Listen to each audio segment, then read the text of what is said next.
In this video, we're going to see how to do unit testing in Spring Boot. When you create a Spring Boot project using start.spring.io, you will by default be given the starter test dependency as shown here. And it provides, among other things, the dependency to JUnit and to Mockito that we've discussed in previous videos, as well as other libraries. When you want to create a standard JUnit test in Spring Boot, you can right-click on the class, select Generate, and then click Test. Complete the Create Test dialog, and then click OK, which will then generate a test class in the project's test folder. So you can see in this screenshot that the src folder has got main and test folders. Main is where you would put your source code, and in test is where we put the source code for the test classes. And these test classes will test the classes in main. We can then go to these individual test classes and write JUnit tests in them. It might sound a bit surprising for me to say this, but don't use Spring for tests if you can avoid it. Although Spring does provide many facilities for testing, we only want to use them when absolutely necessary. JUnit on its own, without Spring getting involved, will run the tests very quickly. But when we want to use JUnit tests with Spring annotations, these tests will run much slower because Spring Boot will set up a whole Spring Boot application context just to test one class. And if you get lots and lots of managed objects in your Spring Boot application, it means that that setup will be a lot slower.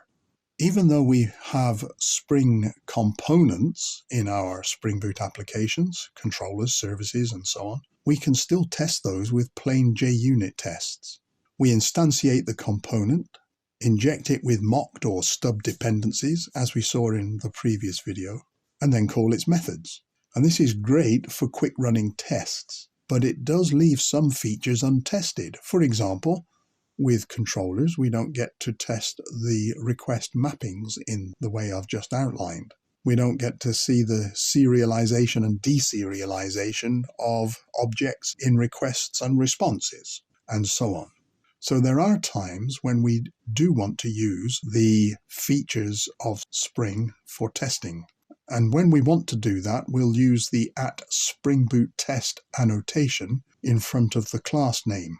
And what that will do is to start the server and begin a Spring application context with a main configuration class, such as the one that we've been using all the way through thus far, the @SpringBoot application. And when all of that is done, which of course will slow the test setup, we can then use the Spring components in the way that we would normally use them when running the application in a server.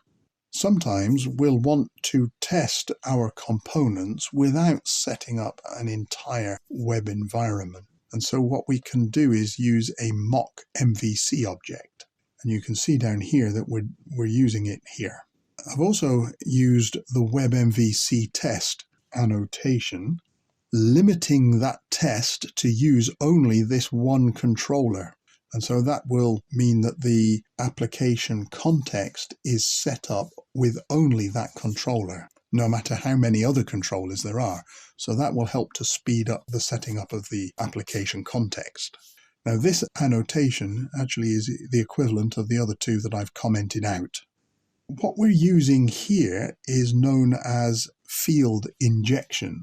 Up until now, and as much as possible, we should use constructor injection, and that is where we provide constructor methods that will allow the dependencies to be given to the object that we're just constructing. But in a test like this, that's not always possible, and therefore we use the field injection, and that is achieved by using the @AutoWired annotation. When we've got this annotation, it makes available to us the application context for our application that we're testing. And we can then use the @mockBean annotation to create a mock object of this type. I should point out here that the underlining that suggests there's an error is not really an error.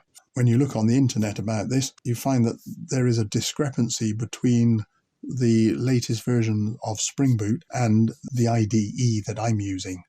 So although it's showing up as an error, the application will run and the tests will perform just fine. If we're going to use MockMvc in a unit test, this is how we could do it. So we're auto-wiring MockMvc.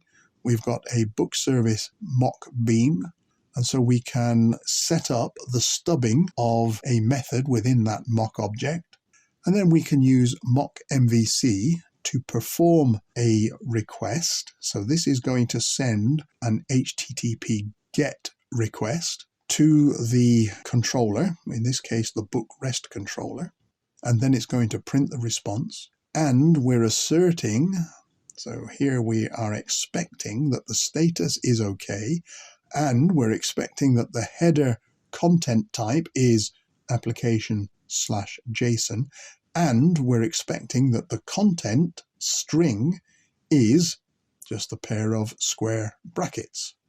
So when this test runs, the mock object is stubbed, and then a request is sent into the controller, and then we verify all these expected states. We expect JSON as a result for a lot of our endpoints, and this is one way in which we can do it.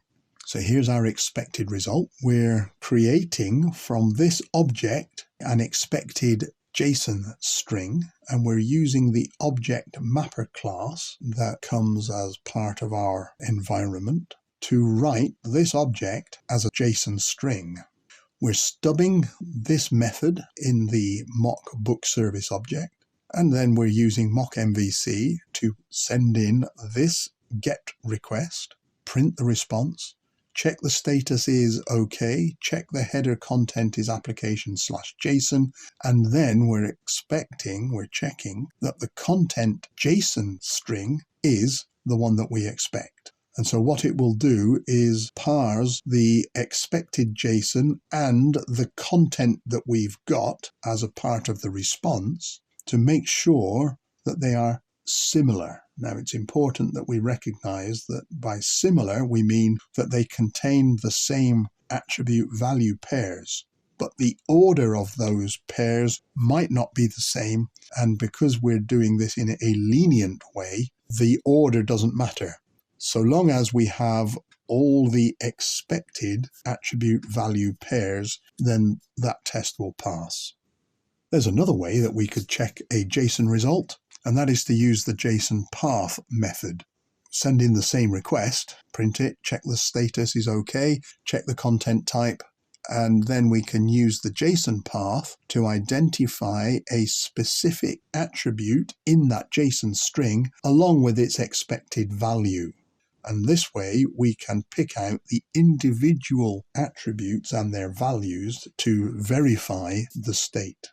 You might find this to be a bit more readable than the previous example. Just go with whichever it suits your purposes best. If we want to use MockMvc for a post request, then here is an example.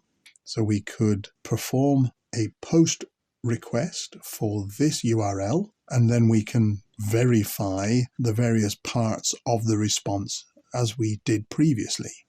Now, in the example that I've written, there isn't actually a situation where we need a post request with a JSON payload. So I've put in here a link to an example of using a post request with a JSON payload. But mocking is only part of the story. It's a very helpful technique.